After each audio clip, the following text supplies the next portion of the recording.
Thank you very much. Michal and Barak, everyone else who has supported and arranged this, I'm very grateful for the opportunity. I'm going to offer a fairly general list of comments about managing antitrust against the big digital platforms. And to that end, I'm going to share my screen. I think I can do that now. Okay. If you can't see my screen, let me know. But I've titled this Managing Digital Competition. My observations are general. They are entirely my own, but I think they're fairly well into the mainstream. I begin with the premise that the goal of the antitrust laws is to facilitate maximum market outputs consistent with sustainable competition. High output favors consumers by giving them low prices. It favors suppliers, including labor, with opportunities for sales. There are many, many other economic problems in the world, but antitrust is not the right tool for fixing most of them. I also reject alternatives such as the competitive process, which I've seen articulated all too many times recently, both by the right and the left, actually used more frequently by the right in US federal case law, but emerging today in the left too. My problem with the competitive process is I really don't understand what it means, and it does not provide any kind of criterion for measurement. I mean, we can think up a criterion and attach it to it, but it's certainly not self-defining in that sense. So I prefer looking at a tool that gives us something to measure, not to say that measuring of output is easy, but that at least we have a target to shoot at. Apropos of that, I think when we think about the digital platforms, I would like to avoid the two extremes, and there seems to be a lot of extremism today in this debate. On one side is the extreme of saying, well, the digital platforms are just fine. They're incredible engines of economic growth, and we should simply leave them alone. And on the other extreme is the view that the digital platforms are inherently monopolistic and harmful, and that breakup or some other kind of relatively radical relief is important. I think the truth lies somewhere between those. In fact, I like to think of antitrust and output as an inverted U, under which, on this little picture here, output is the high part of the inverted U in the middle. On the neoliberal side, actually on the right, but on the left on my picture, you get lower output because neoliberal antitrust has not been sufficiently concerned with keeping price cost margins down. It tends to emphasize the role of profits too much and the true welfare of consumers too little. Because it tends toward lower output, it also tends to be harmful to labor. Oh, and by the way, you should read the NCAA decision yesterday because the court was really quite attuned to the use of the antitrust laws to protect at least one particular set of laborers, and that is student athletes. On the other side, over-enforcement, which I've characterized as neo-Brandeis, although plenty of other names to give to it, also yields lower output, mainly because of its insensitivity to cost, and I think in the long run to innovation. Particularly, that is true of breakup remedies that are not sufficiently attuned to the impact on output, scale, scope, or network externalities. So I think the goal of the antitrust laws has to be to keep output somewhere at the top of that inverted U, and that means we need to avoid the two extremes of neoliberalism or neo-Brandeis. In particular, one of the things I'm principally irked about and have been for decades now was Robert Bork's hijacking of the term consumer welfare.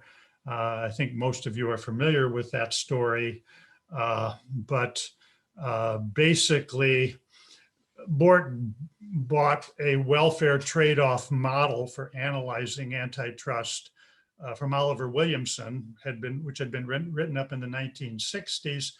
This little graph is simply a photocopied picture of page 107 of the Antitrust Paradox, which, by the way, has been out of print for more than a decade and has recently been put back into print as a somewhat overpriced book, but at least it's available once again. In the Williamson-Bork welfare trade-off model, first of all, Williamson imagined a practice that under this picture brought a market from competition to monopoly.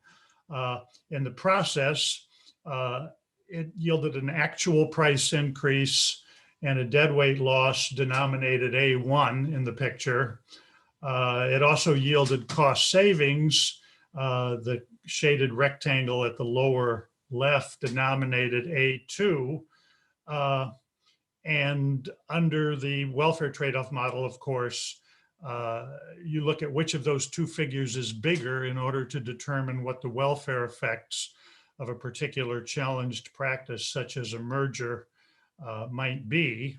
A couple of notable historical things is that the white square north of the cost savings is a wealth transfer from consumers to producers, which under the neoclassical vision was described as a wash.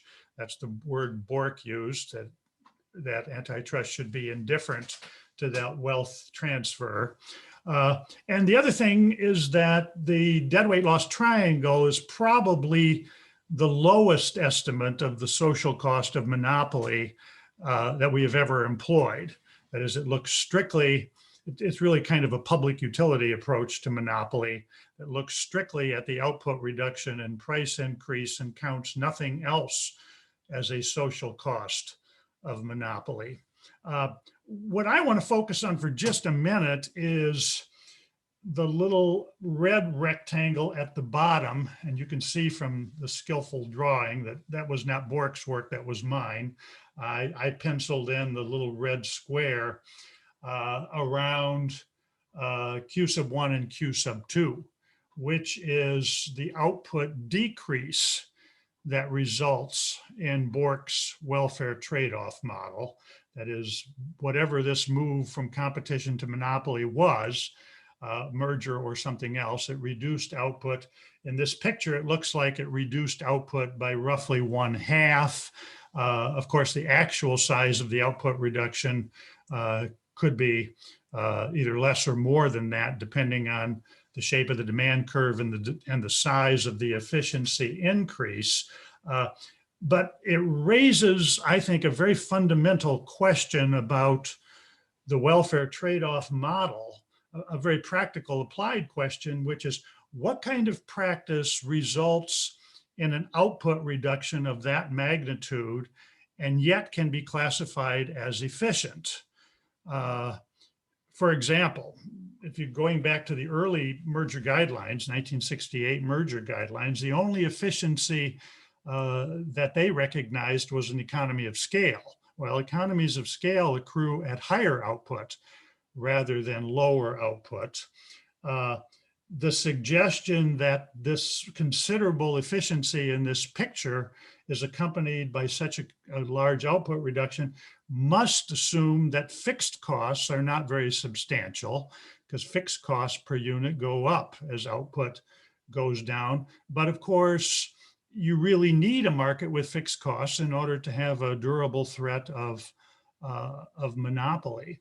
That's why I like to characterize Bork's little picture here in Coasian terms as blackboard economics, or the thinking that if you can draw a picture on a blackboard, you're describing reality in some sense. It's not clear to me that there are all that many situations that satisfy Bork's welfare trade-off model with that particular output reduction. Okay, then talking about the digital platforms. Okay, on the one hand, there's a lot of on the one hands, on the other hands in this talk. But on the one hand, they have been very considerable engines of economic growth. The digital economy has been a major contributor to welfare. The big platforms that are currently the discussion in Congress and elsewhere, Google, Apple, Amazon, and Facebook have all been major contributors. For the most part, they have high degrees of consumer satisfaction.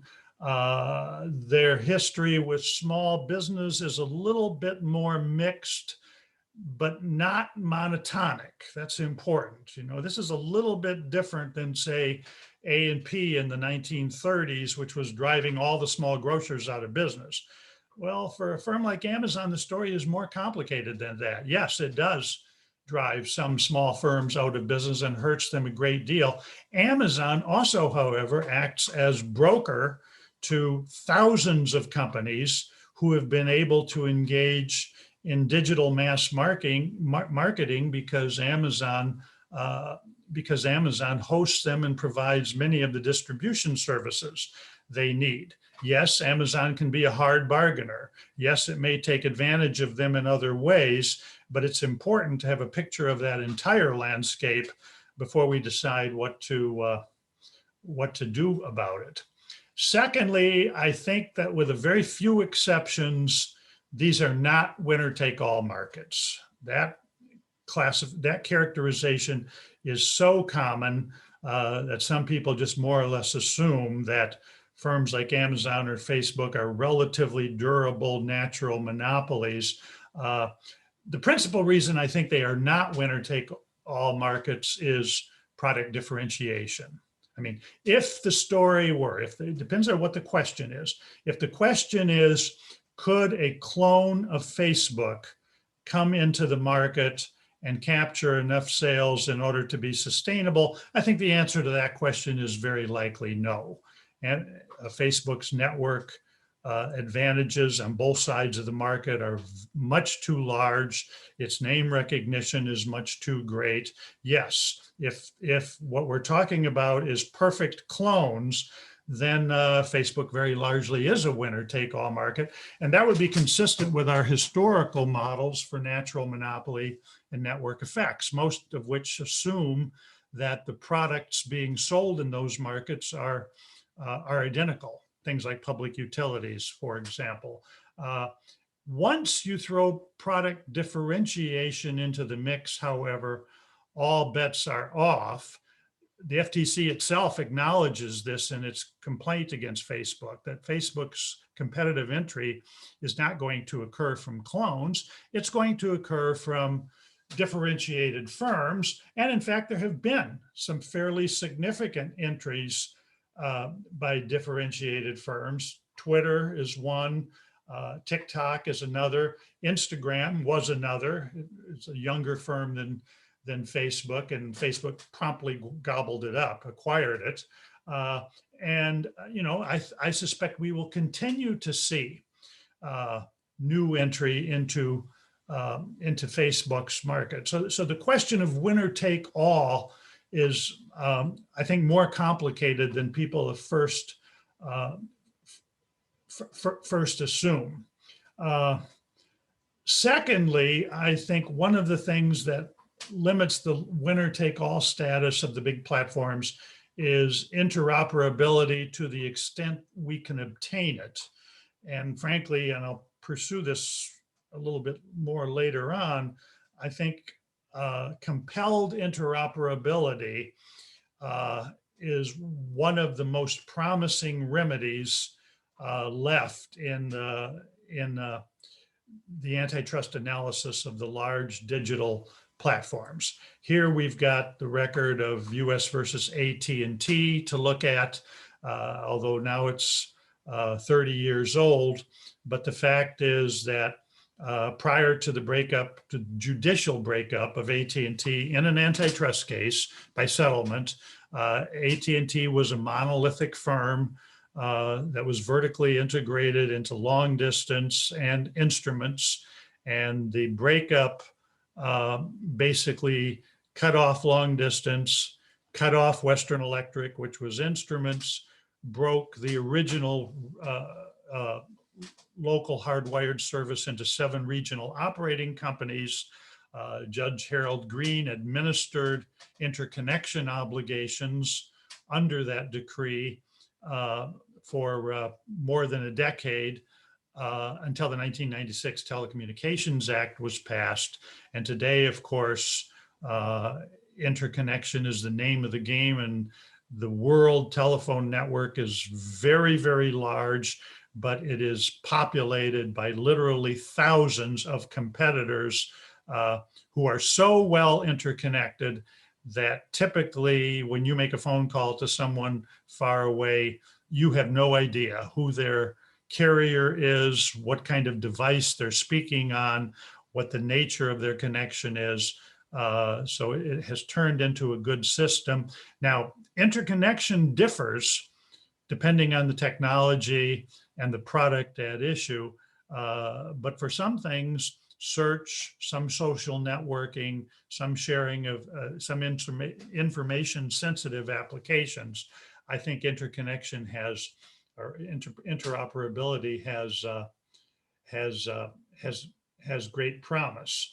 The problem areas for for determining the extent of winner take all are those markets in which neither interoperability nor significant promise of product differentiation obtains. This is at least a possible explanation for why Google search has dominant status and has had it for a long time. It remains somewhere, I think, in the neighborhood of a 90% market share. Turns out it's a little more difficult to differentiate Google search. There have been attempts, firms, for example, that have tried to increase the amount of privacy by hiding your tracks. But the thing is, most of the search engines have been able to copy those and come up with, shadow alternatives that hide your tracks as well. So Google search has been somewhat more resistant to competitive entry than some other digital platforms are. Historically, and of course here the record still has a few more years or decades to run, the big digital platforms have not yet been shown to be more durable than the big, more traditional hardware monopolies that have dominated at least the US landscape historically. US Steel, IBM, Xerox. Not so many years ago, there was literature in magazines like Forbes and Fortune wondering whether MySpace was going to be a permanent natural monopoly. And of course, MySpace has been completely displaced by Facebook. Number 4, however, is the important takeaway here, which is that if these firms are not winner take all markets, then they need exclusionary practices in order to maintain or at least prolong their monopoly positions. And that is where I think traditional antitrust, with its focus on conduct, can come in very strongly. Okay, then of course is the issue of market power. It is quite shocking to me how much that term is abused, particularly in the more political literature. Last week, the US House entertained a series of 5 bills to combat various kinds of abuses by the platforms. I'm not going to talk about them individually, but one thing I noticed about them is that they throw the word monopoly around all the time. One of them is entitled An Act to Control Digital Monopolies and doesn't even have a market power requirement. simply has an assumption that if it's one of these firms, it must have significant market power. Of course, market power in the traditional sense comes from high fixed costs, protected by barriers to entry. It can also come from network effects. But once again, product differentiation can very considerably reduce market power. We've got lots of digital entities, magazines, dating sites, email clients that are subject to both direct and indirect network effects, but they survive in a competitive environment largely because they are so different from one another. So we need to focus more closely when we examine digital markets on exactly what the source of claimed market power is. Now, if you watched or listened to the Epic Games versus Apple trial in California roughly 2, maybe 3 weeks ago now, you saw that a pretty significant portion of the trial pertained to market power and market definition. And I was somewhat surprised at how traditional the debate was. The debate was between two very, very good economists, Dick Schmalinski representing the defendants and David Evans representing the plaintiffs, talking about market definition. It raised a lot of those old issues that we've talked about in antitrust for decades, like lock-in. Are people that buy an iPhone locked in? So because they can only, once they own an iPhone, they can only purchase Epic Games or other apps through the Apple App Store. What about the fact that although whether that's true or not, the fact is that the same Epic Games are available on iPhone, Android handhelds, both of the big game stations, Xbox and PlayStation, as well as desktops and laptops. I frankly don't have a prediction about how the judge is going to come out on the market power question, but of course it's a premise, it's a predicate to her finding a Section 2 violation in these markets. The term cluster markets is being used much more frequently, and I think well used. For example, one of the things raised in the Facebook motion to dismiss against the Federal Trade Commission is that the complaint describes an incoherent market because it aggregates a whole bunch of things together that do not compete with one another. And a cluster market is simply a market in which the clustering itself generates additional consumer demand, and the clustering in a certain form is particularly difficult to duplicate. So I think we're going to see more serious debates, certainly in the Facebook litigation, although it'll come up in Amazon as well, because Amazon does not have a dominant market share in very many of the individual products that it sells. In fact, truth be told, it's cloud services plus ebooks.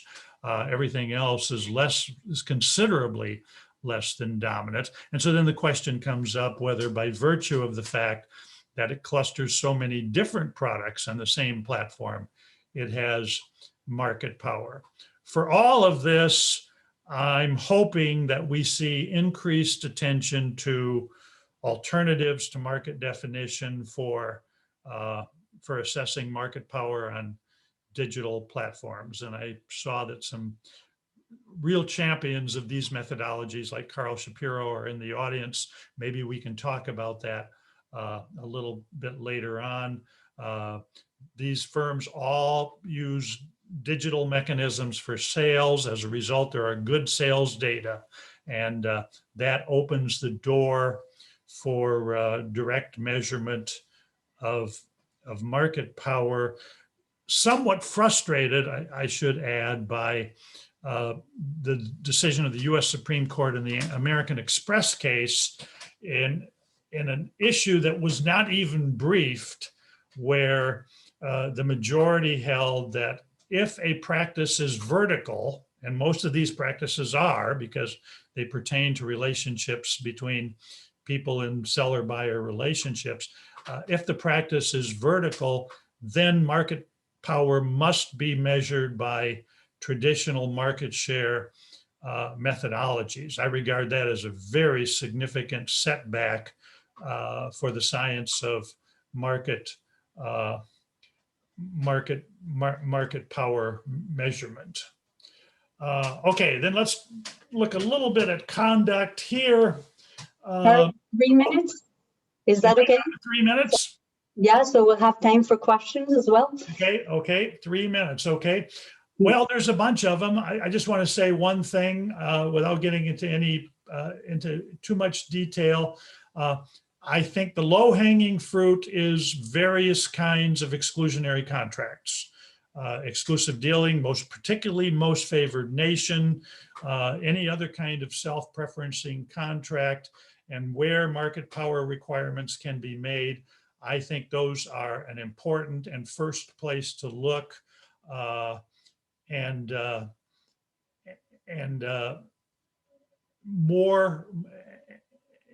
in most cases, the appropriate remedy for those is an injunction. Refusals to deal, we have a major problem in the United States, whether a simple refusal to deal can be unlawful. Some of the legislation proposed in the House a couple of weeks, last week, will increase dealing obligations. And I think that's important. Same thing with defaults. Tying law in the United States does not prohibit defaults. It requires an absolute tying together of two products. And finally, one disability we have in the US, but you don't have elsewhere, is that we do not have leveraging doctrine in the US. The Supreme Court has very largely rejected it. And that means that antitrust law cannot reach as far as it does in those jurisdictions that have abuse of a dominant position as a principal concern. Okay, I'm going to go 1 more minute, Michal. On remedies, I think we have to be extremely cautious about structural remedies other than unwinding of mergers. Now, the FTC has asked for Instagram and WhatsApp to be spun off in the Facebook case. I support those particular spin-offs or other spin-offs of recently acquired assets. But this whole idea from the left that we should simply plow through the platforms and break them up, I believe is wrong-headed. I believe it will harm many more constituencies than it will help. And injunctions are not to be underestimated. Okay, I think I've said pretty much everything I want to say. So I will end right there and we can address any questions. Thank you. Great, thank you so much. And we have a list of questions. By the way, you can look at them afterwards as well. I should also mention that the slides of the presentation are posted on the website of the conference. So if you've missed anything, you're welcome to look at them afterwards. Let me start the discussion by asking you a question that might be relevant to a lot of the audience, especially those that come from Israel, because you have a very interesting suggestion regarding the burden of proof on digital mergers or mergers of large digital firms. And how do you suggest that in the merger review that we take into account the effects of such a transfer of burden on the incentives of startups to invest? I think we need to have a very aggressive rule about dominant platform acquisition of startups. And at least tentatively, I'm leaning in favor of one of the House bills that was proposed last week that would it doesn't quite create a per se rule. First of all, it identifies who it covers, and it ends up covering the big four, probably covers Microsoft, might cover some other firm, but not very many. And basically creates a rule of presumptive illegality. That's, I think, one important thing for mergers in all directions. That is, it covers horizontal, vertical, and conglomerate mergers. I think that's a good thing. it treats mergers as exclusionary practices, something that we have not done very much of in the US. We generally treat them as kind of quasi-collusive practices. But the real threat of acquisitions of nascent firms is that the dominant firms use them in order to prevent the emergence of rivals. In fact, there's a very interesting set of allegations in the FTC's Facebook complaint that the principal reason Facebook acquired Instagram was to prevent Instagram from emerging as a viable rival. And then it shifts the burden of proof and requires by clear and convincing evidence that if there is some reason why that merger will not produce the threatened harm to competition, then the defendant can offer that proof. That's a harsher rule than we apply. And I'll just add one other thing, and that is, one of the reasons that so many of these acquisitions of nascent firms get approved is they have market shares that are essentially zero at the time of the acquisition. These are small firms. They usually have very, very smart developers. Typically, they have a good idea protected by some intellectual property right, but they don't have any sales yet. And the merger guidelines simply don't have any way to countenance acquisitions of firms that don't have sales yet. And that bill would address some of those issues. Right. I might mention that Germany and Austria have changed their merger rules so that you can capture some of these mergers, but that's a completely different issue here. Let me read some of the questions. Let me start by a question by Benzion Boxer. He asks, when considering media and information platforms, how should we consider the degree market power affects freedom of speech? Well, okay, I'll give you my distinctly American answer, which is it shouldn't. That is, antitrust is concerned about market output. The statutes speak entirely in terms of monopoly, competition, and have always been interpreted to do so in economic terms. They are continuously prone to boundary abuse, and from both sides. And that's clear in today's debate, where we get actual agreements between the far right and the far left over the platforms. But when you look under the hood, you find that they're raising all kinds of issues, and free speech is one of them, that really do not fall within the domain of antitrust law. So I do not think it's an antitrust duty to consider the impact on free speech unless we're talking about some product or service that's capable of being monetized and whose elimination harms competition in the neoclassical sense. Sure.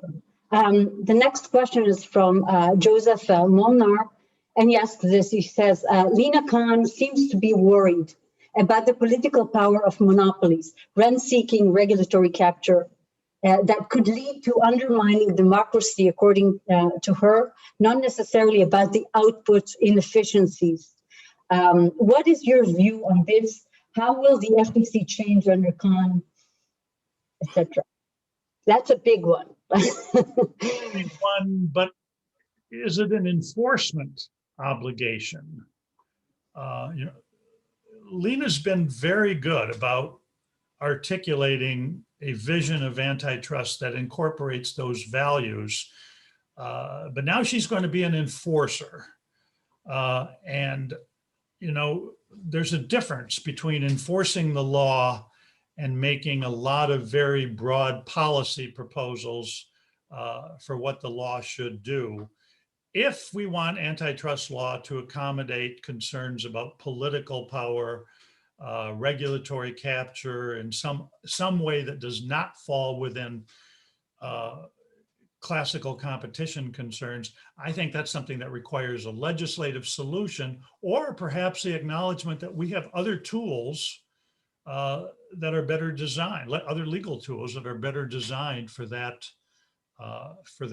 for that job. She's going to have her hands very, very full at the Federal Trade Commission. They have lost some big decisions this year. Qualcomm, 1-800-CONTACTS, the Einstein-Jefferson merger case in Philadelphia, where I live.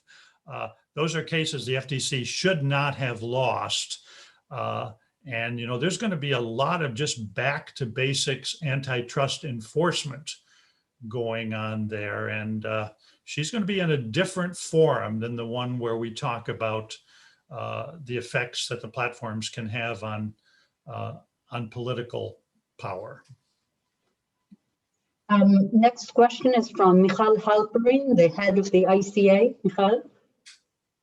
Yes, thank you. Thank you very much for this interesting things. I wanted to ask on the interoperability.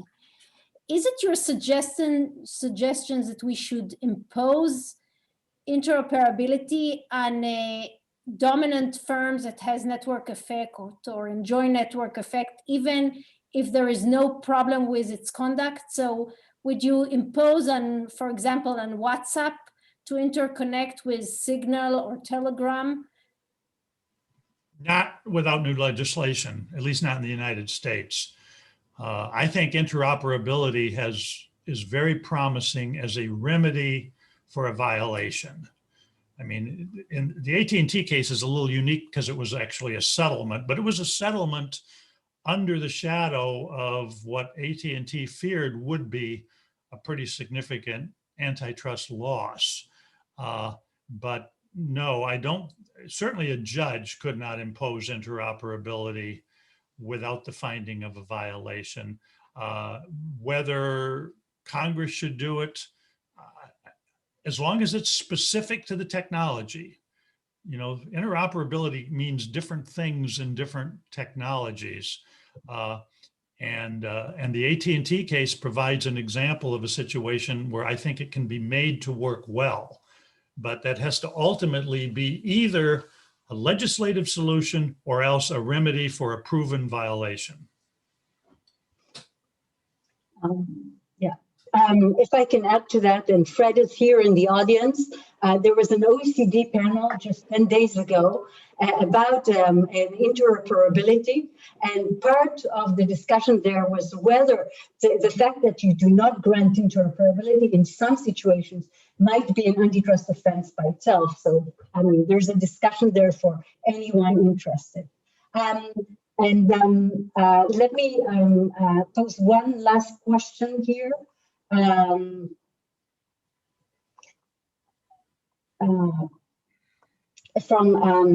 Ella, who asks, what do you think of the German change in the competition law that expands the authority's ability to the action to companies with paramount significance across markets?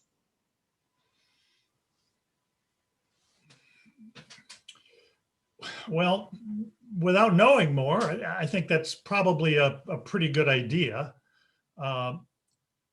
You know, we've always had difficulties in the United States evaluating cross-market effects, but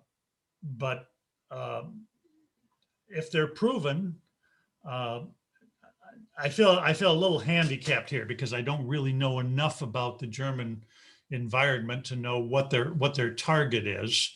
But if the question is it an appropriate an appropriate enforcement consideration in legislation to deal with leverage of position from one market into another one, I think the answer to that has to be yes. It would only happen in the United States by legislation, and I would not object to it, assuming it were properly tailored. I think what you always want to avoid is turning these concerns into kind of an alternative form of tort law, where you're causing some kind of injury to someone in a collateral market or a secondary market, but there's no real threat of harm to competition. I would object to using the competition laws that way.